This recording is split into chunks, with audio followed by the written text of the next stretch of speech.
Hey guys, here we are once again. It is officially Friday at 5:04. As always, I just got out, and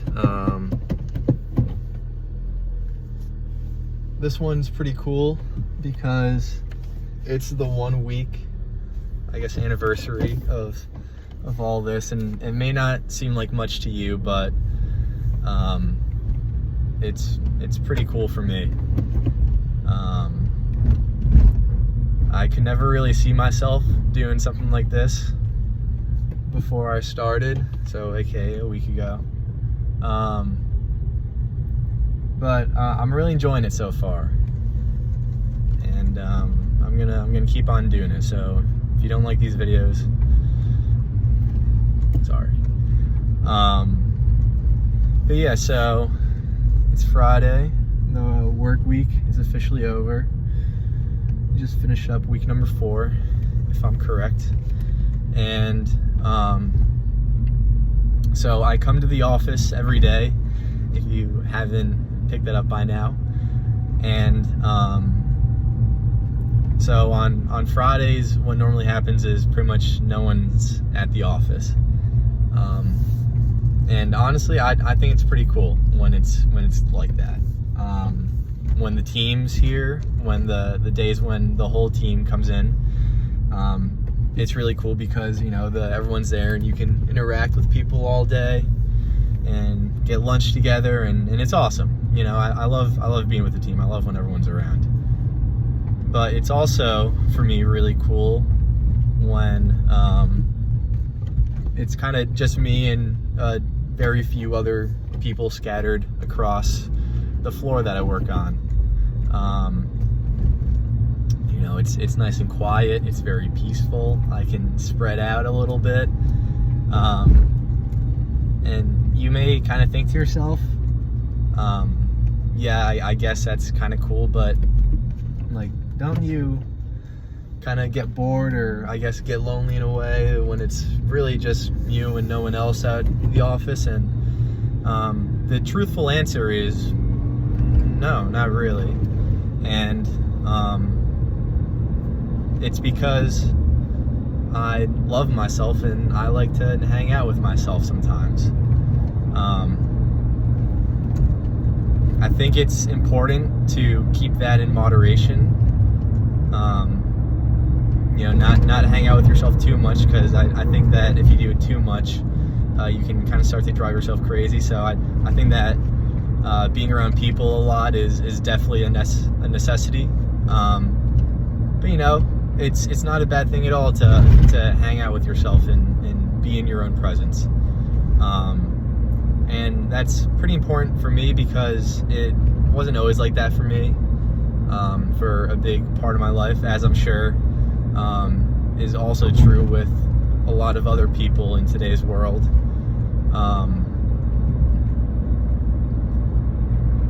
But yeah, it was kind of a long journey for me to get where I am today.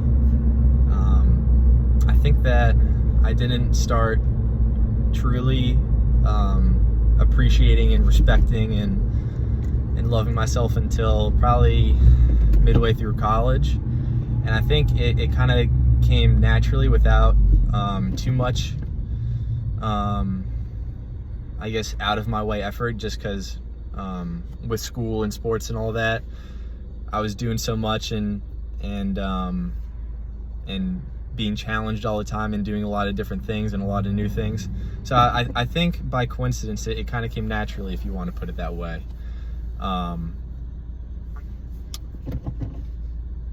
But yeah, and another thing before I get to the next part that I think is important to mention is that I think the reason that a lot of people today, from what it seems like, don't truly love themselves enough and live a good life because of that is they're very critical of themselves. They get in their heads a lot. I'm no exception, but they get in their heads a lot, and it's a lot of negativity that's flowing around in there, and not as much positivity. And I think it's really important to realize that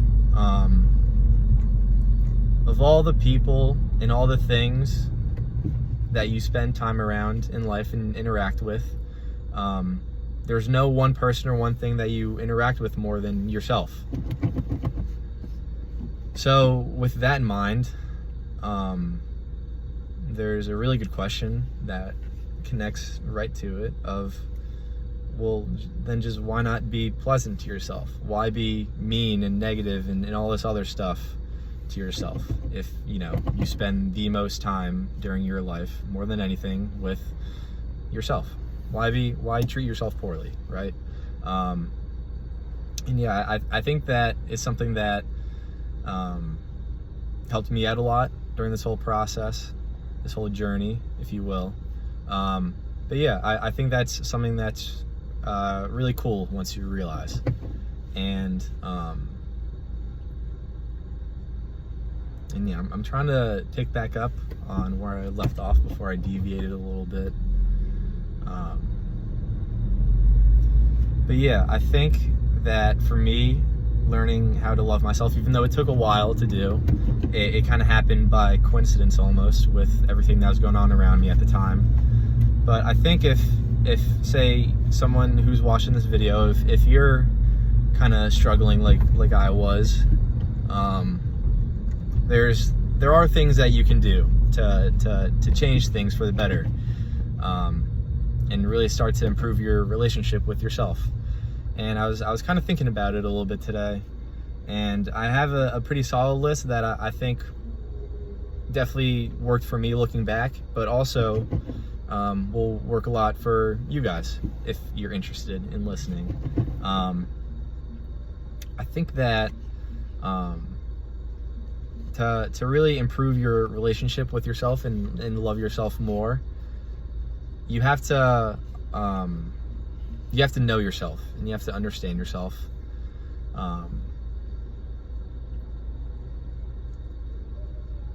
Yeah, you have to know yourself and you have to understand yourself. There might be a third thing that I'm forgetting right now, but I think I got the other two, which is good. I got a majority of them.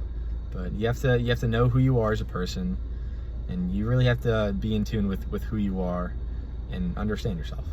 I just repeat myself a bunch, but yeah. So you have to do that, and you do that by trying new things. You have to experiment with yourself in a way, and try new things, and that can be taking up new hobbies, creating new habits,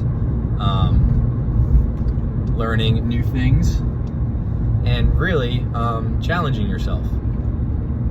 I think that, and again, this is just me, but whatever is best for you is what's best for you, and however you learn best is however you learn best. But when I was thinking about this, these were the main things that came up in my head.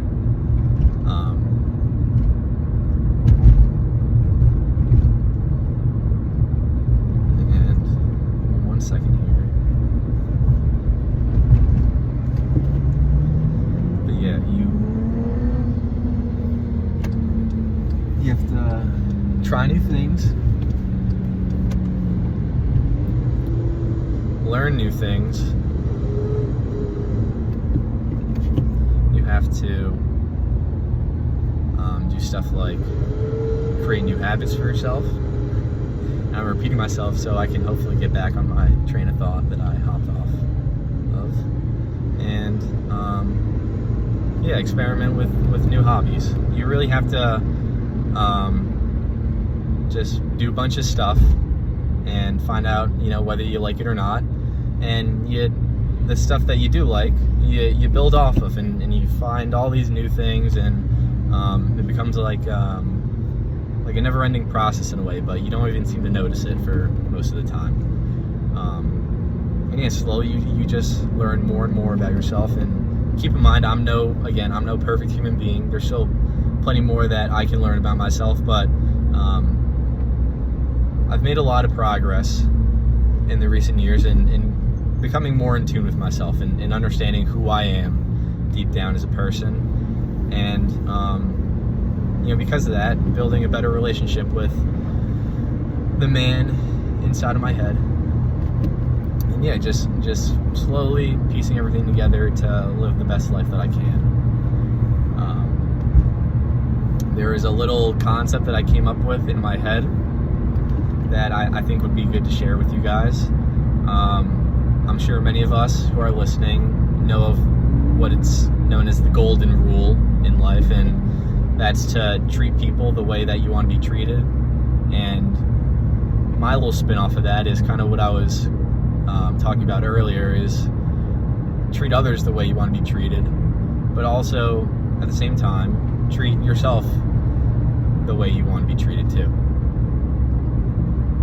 And that made a lot of sense in my head, and I actually kind of like that little concept a lot. And there's a really good story, a story that I really like that pairs very well with the little concept that I just threw at you. And the story's called The King and His Four Wives, and I'm going to try my best to tell this story to you guys. So forgive me if I maybe make a little mistake. But there's a king, and one day he gets very sick, and he's on his deathbed, and he's very scared about going into the afterlife. And this king has 4 wives, and he brings each wife individually into the room with him next to his bed, his deathbed, and asks each of them to join him in the afterlife. They would join him in the afterlife. So he brings his 4th wife in first, his favorite wife out of the 4, and he brings her in and he asks her if she would accompany him in the afterlife. She looked at him, she said, "No, I'm sorry, I won't do that," and she walks out of the room. So then the king brings in his 3rd wife, his 2nd favorite wife, into the room next to his bed, and he asks her if she will accompany him in the afterlife.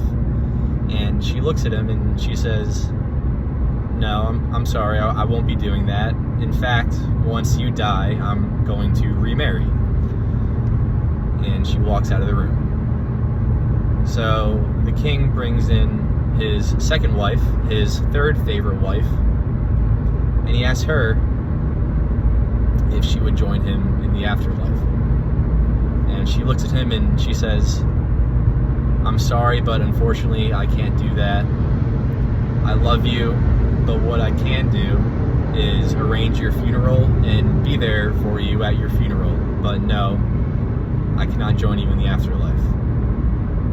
And she walks out of the room. And the king's thinking that he's very upset because his 3 favorite wives have all said no to him, that they won't join him in the afterlife, and he's very upset. And he hears a voice from across the room, and the voice says, "I love you, and I'll join you in the afterlife." And he looks up, and it's his 1st wife. And this was the wife that was his least favorite out of the 4, and the wife that he took the least amount of care of and gave the least amount of attention to. It was that wife that offered to go to the afterlife with him. And he looks at his 1st wife and he says, "I'm sorry that I didn't treat you as well as I should have, and I didn't give you enough attention and care for you properly." But he says, "Thank you." And eventually he dies, and his 1st wife, joins him in the afterlife. I guess is the end of the story. But the moral of the story is that every one of us has 4 wives in a way. Our 4th wife, our favorite wife, is our body. Our 3rd wife, our 2nd favorite wife, is our possessions. Our 2nd wife, Our third favorite wife is our friends and family. And our first wife, our least favorite wife, is ourselves. And really what this story gets down to is that when you eventually die at the very end of the day, as we all will one day, sorry to make it very depressing all of a sudden, but when we eventually die and we move on to the afterlife, whatever your personal beliefs about that are, we don't get to take our body or our possessions or our friends and family. The only thing we get to take when we eventually pass away is ourselves and our soul. So what this story is saying is, of course, take care of your body. I'm gonna backtrack a little bit, actually. So these wives represent us in a way.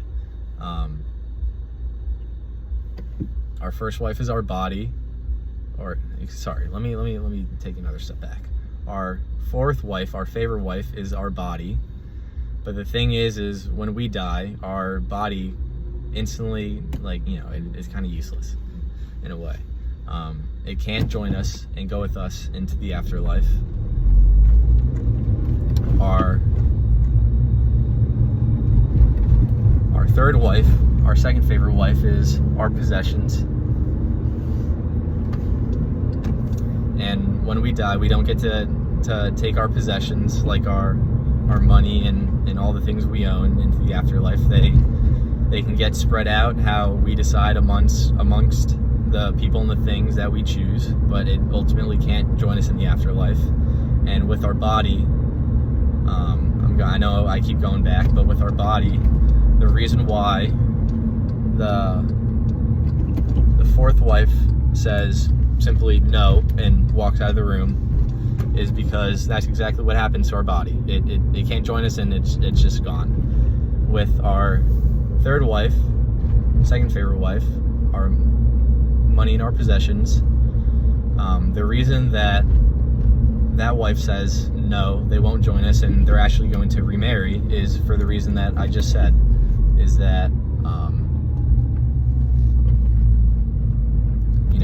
we can collect all these things, but when we die at the very end of the day, we can pass them along to whoever and whatever we choose, but they ultimately can't join us. That's why that wife is remarrying. It's getting given to other people and to other things. And our second wife, our third favorite wife, our family and friends, they can't go with us to the afterlife either. And in the story, when they say that, when the second wife says that they'll arrange our funeral and be there for us at our funeral, that's kind of exactly what our friends and family will do. When we eventually kick the bucket, they'll arrange our funeral, and they'll be there, and they'll try their best to spread our legacy and tell stories of us to people. But they ultimately, like the first three wives that are mentioned, can't join us in the afterlife. And the first wife is us, ourselves, our soul, and that's the one thing that we do take with us, that we can bring with us to the afterlife. So really, I really hope this all made sense. I know it jumped around a lot, but I really hope that this all made sense. The one meaning to this story is, of course, to take care of your body and take the best care of your body. Wear nice clothes, get tattoos, give it the best health and nutrition as possible. And enjoy your body. Take care of your body. Collect nice things that bring you happiness. Build very strong relationships with the people that you love, and enjoy them and cherish them.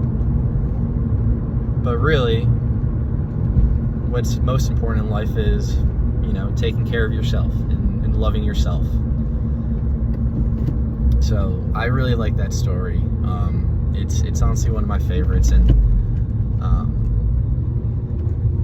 yeah, so I hope you got something from that. I know it wasn't exactly perfect, so that's why I said forgive me. But yeah, that's a story that I really like.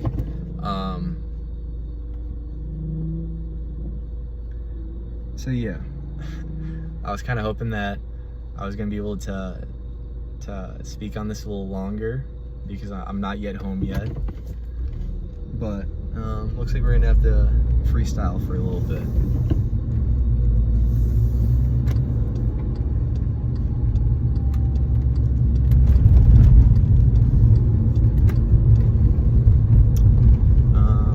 What else? I think I pretty much said everything I really wanted to. Again, I'm trying to do something a little in the middle where I'm not structuring every second of these talks, but I'm also not totally just winging it with no plan whatsoever. I'm trying to do the thing in between.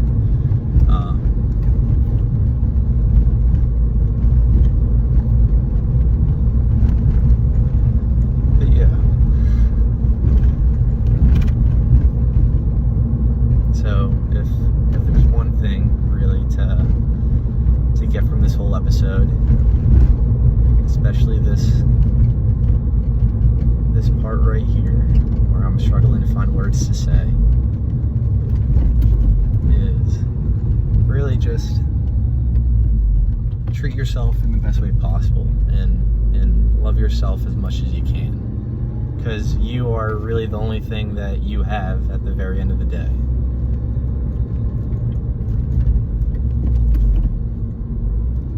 And I think that a lot of people kind of realize that a little too late in their lives.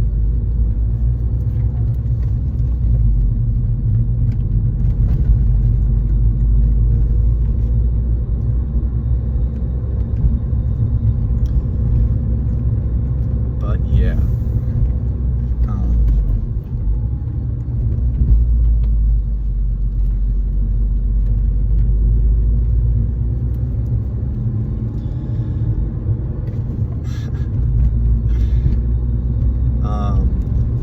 So I guess now I can do my little outro part, because I'm getting pretty close to being home now.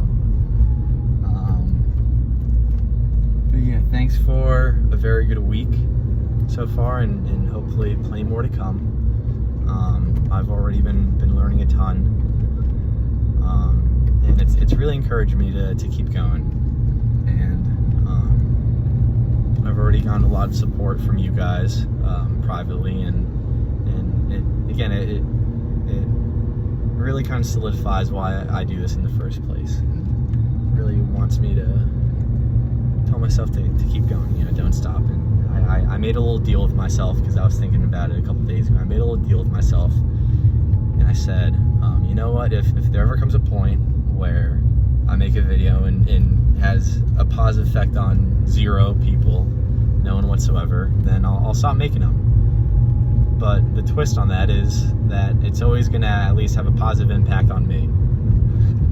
So therefore, you're all stuck with me for quite a while. So, sorry, I guess. But yeah, I'm home now. So thanks a bunch for listening. I know I didn't have too much to say, I guess, in this episode, but I feel like the stuff I did say is stuff that's very important to talk about. And it's also very important to me, and I feel like it could help a lot of people. So with that in mind, thank you for watching, and yeah, we'll talk Monday. I'm gonna take this weekend off. But yeah, we'll talk Monday. So bye.